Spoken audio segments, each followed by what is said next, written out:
తీసుకున్నటువంటి నిర్ణయం వల్ల సామాన్యుడు, మధ్యతరగతి ప్రజలు, రైతులు, రైతు కూలీలు, పింఛన్దారులు, చాలామంది ప్రజలు, అన్ని వర్గాల ప్రజలు పడుతున్నటువంటి అవస్థలని, ఇబ్బందుల్ని ఇది తెలియచేసే విధానంలో, ప్రభుత్వం దృష్టికి తీసుకొచ్చే విధానంలో మేము వైఎస్ఆర్ కాంగ్రెస్ పార్టీ కృతనిశ్చయంతో ఉంది. అదే సమయంలో ఒక బాధ్యత కలిగినటువంటి దేశ ప్రధాని డిసెంబర్ 31 వరకు లోపు నేను ఈ సమస్యల్ని చక్కదిద్దుతాను అన్నటువంటి ఒక స్పష్టమైనటువంటి హామీ, భరోసా ఈ ప్రజలకు ఇచ్చారు. కాబట్టి అంతవరకు ఒక ప్రధానిగా ఇచ్చినటువంటి మాటను గౌరవించాల్సినటువంటి బాధ్యతను కూడా, బాధ్యతలో భాగంగానే మేము ఇంతవరకు వేచి చూస్తున్నాం. 31 తర్వాత ఏమైనా మంచి గుణాత్మకమైనటువంటి మార్పు ఈ ప్రక్రియలో వస్తుందేమో అన్నటువంటి ఆలోచనతో, ఒకవేళ 31 తర్వాత ఈ దురవస్థ ఇలాగే కొనసాగితే, ఈ ఇబ్బందులు ఇలాగే కొనసాగితే, వీటి మీదను వైఎస్ఆర్ కాంగ్రెస్ పార్టీ ఎప్పటికప్పుడు పరిస్థితిని సమీక్షించుకొని ఆ పరిస్థితులు బట్టి కార్యాచరణ ప్రణాళికను ఖచ్చితంగా దీని మీదను ప్రజల తరపున,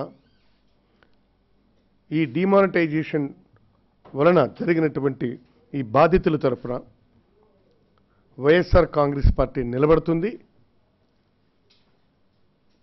దాని మీదను ఖచ్చితమైనటువంటి ప్రజా ఉద్యమానికి శ్రీకారం చుడుతుంది.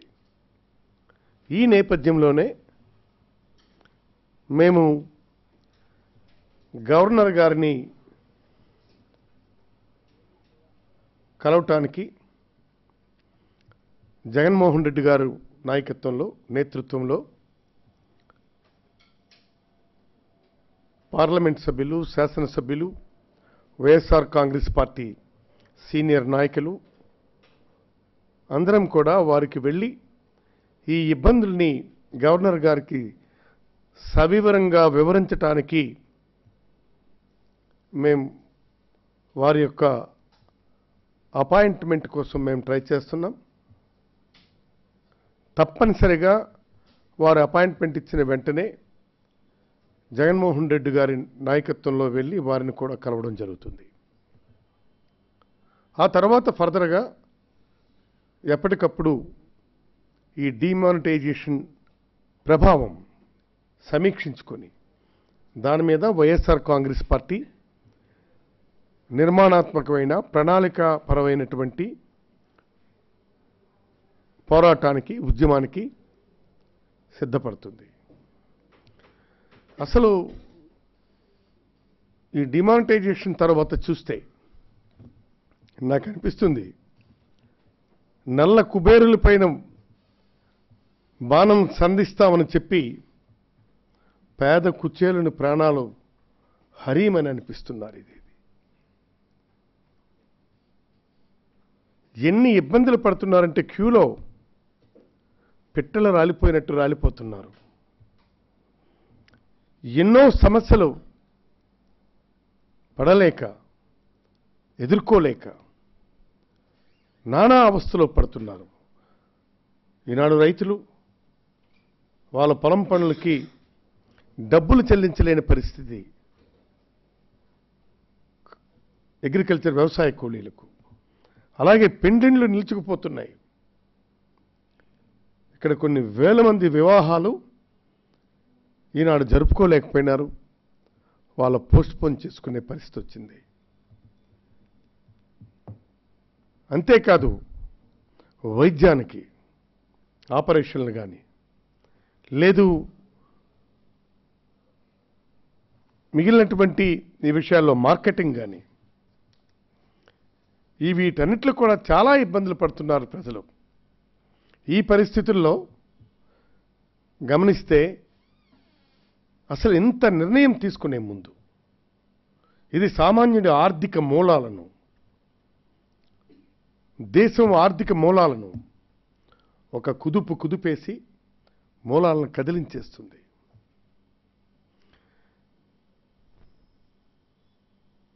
నేను అడుగుతున్నాను, మీరు దేనికి జవాబుదారి వహిస్తున్నారు? అసలు ఏం చేయాలనుకున్నారు? ఏం చేశారు మీరు?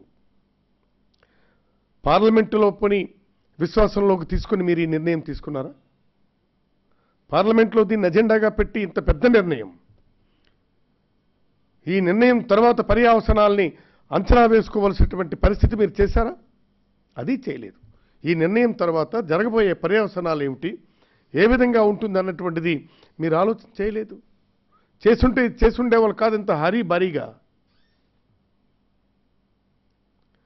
పార్లమెంటుని మీరు విశ్వాసంలోకి తీసుకోలేదు. క్యాబినెట్లో పార్లమెంట్ తీసుకున్న తర్వాత క్యాబినెట్లో డిస్కస్ చేయాలి. ఇవేమీ లేకుండా పోనీ ఒక ఆర్డినెన్స్ ద్వారా అయినా సరే పెట్టారా? అర్ధరాత్రి పూట పిడుగుపడ్డట్టుగా మీరు ప్రకటించారు. మీరు అన్నారు ఇవి నల్ల కుబేర్లకు విషయం తెలిస్తే జాగ్రత్త పడతారని. ఈరోజు జాగ్రత్త పడలేదా? నేను అడుగుతున్నాను, చెప్పండి. నేను డైరెక్ట్గా ఫైనాన్స్ మినిస్టర్ గారిని అడుగుతున్నాం, మీ దగ్గర ఈ దేశంలో ఎంతమంది ఈ నల్ల కుబేరులు ఉన్నారో మీ దగ్గర జాబితా ఉందా?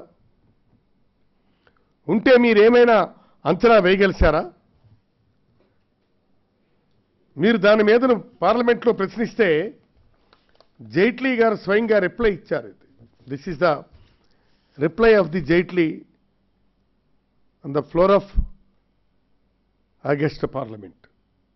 ఆయన రిప్లై ఇచ్చినటువంటిది, మా దగ్గర ఆ లెక్కలు ఏమీ లేవు, వాళ్ళు ఎవరూ తెలియదని. అంటే మీరు చీకట్లోకి బాణం కొట్టారా?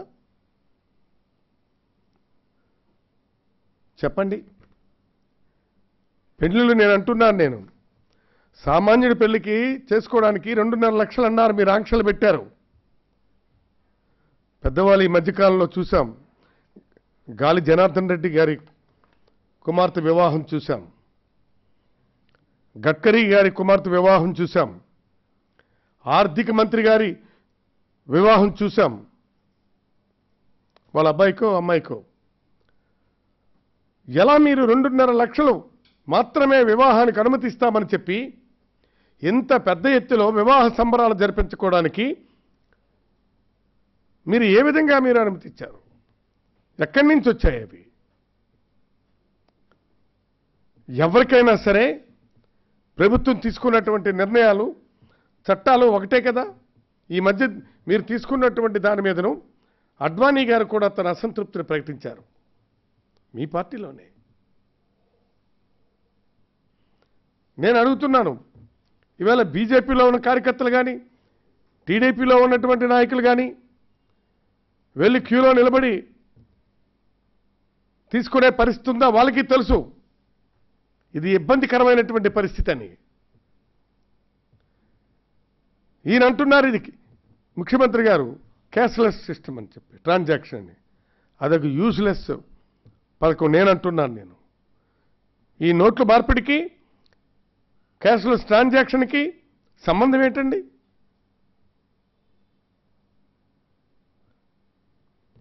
అంతేకాదు, మీరు బ్లాక్ మనీ ఈరోజు అన్నారు, ఎన్ని లెక్కలు చెప్పండి మీరు?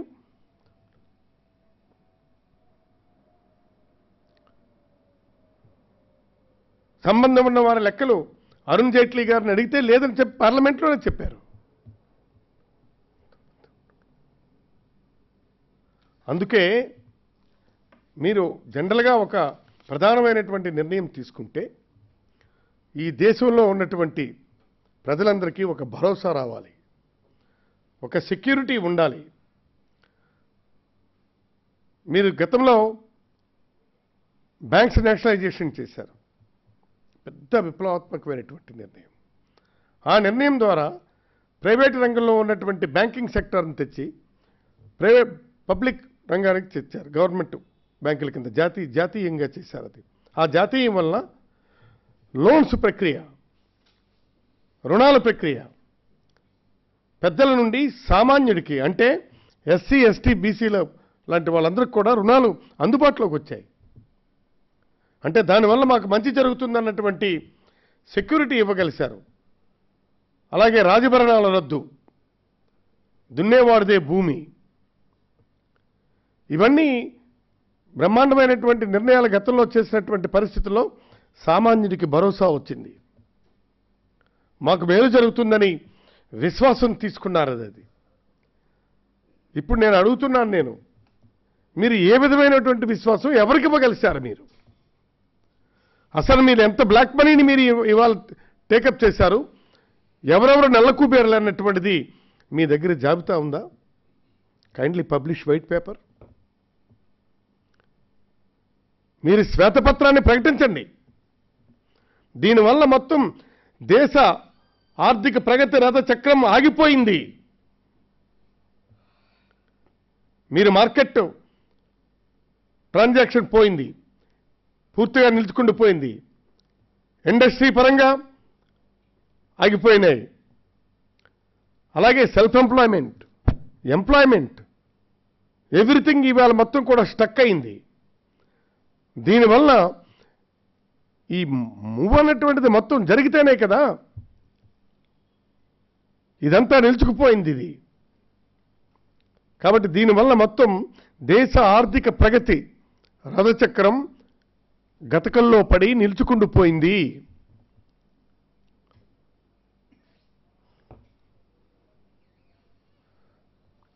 దీన్ని కొంతమంది జనరల్గా మనం బ్యాంకుల్లో డిపాజిట్ చేస్తాం. ఇప్పుడు సేవింగ్ డిపాజిట్స్ కొన్ని ఉంటాయి, అకౌంట్స్, రికవరీ అకౌంట్స్, అవి టైం అయిన తర్వాత మాత్రమే తీసుకోగలం. కానీ మన కరెంట్ అకౌంట్స్ ఉంటాయి, అవి మన అవసరాల కోసమే మనం వేసుకుంటాం.